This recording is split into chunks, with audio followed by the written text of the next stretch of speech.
কঠিন এক ছাগুল্লে খামি মারছে এই আফায়, মন খুললে খায় নাফা। হাতে গোনা এরম 5 জন থাকলেই হইবে। অত লগত করে খাইস না মাগো, তাড়াতাড়ি খা, পোষা বাড়াইয়ে পড়ছে। মুই মনে করলাম কোন রাজনৈতিক নেতা আইছে, পরে দেখি না, দেখি বরযাত্রী লইয়া মগো জামাই আইছে। কত সৌভাগ্যবান গোরা, যুদ্ধে না যাইয়ে বিয়ে খাইতে আইছে। আফায় কোন জায়গায় দিয়ে চুলের কালারটা করাইছে জানলে মুইও করাইতাম। এই আফু আবার নিচে নামার সিঁড়ি বিচ্ছি পাইতে আছে না। মোর যেটা মনে হইলে বাইক নেই মনে হয় অল টাইমই রাজনৈতিক মুডে থায়। বরিশালে জামাইয়া পায়ন কারে কয়, কারেন না থায় ডিস দিয়েই পাহালালেন এই আফায়। কত সুন্দর নিয়ম, খাওনের আগে আদ্য হইতে আইছে এই আফারা। কিন্তু শর্ত সাপেক্ষ হালকা একটু মাল ছাড়তে হইবে।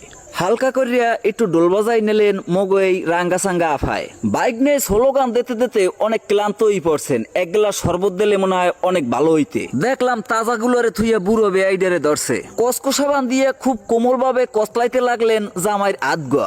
এত সুন্দর মতো আদ্য হইতে দেখলে কেরোনা বিয়ে করতে মনে চায়। মোরও বিয়ের কথা মনে পড়ে গেলে ছোট্ট করিয়া খাবারের উপরে জাফাইয়ে পড়লেন এই বেআইডিয়া। এটা মিলাদ না, এটা বিয়া, এত সিরিয়াল দেওয়ার কিছুই নাই। লোমার আসিডেই খারাপ, সব টেবিলে খাওয়ানাই পড়ছে, এই টেবিলে এখনো আয় না। এই পিছলে মরুভূমিতে ফুটবল খেলাও সম্ভব না। আফার মনে হয় আর এক বাড়ি গোস্ত হইলে খুব ভালো হইতে। 7 আপ যেটা বেশি দেশে সেটা করছো কি মা, নিচে থুই দিছি। আরে বলতাম ওটা বাইর করিস না।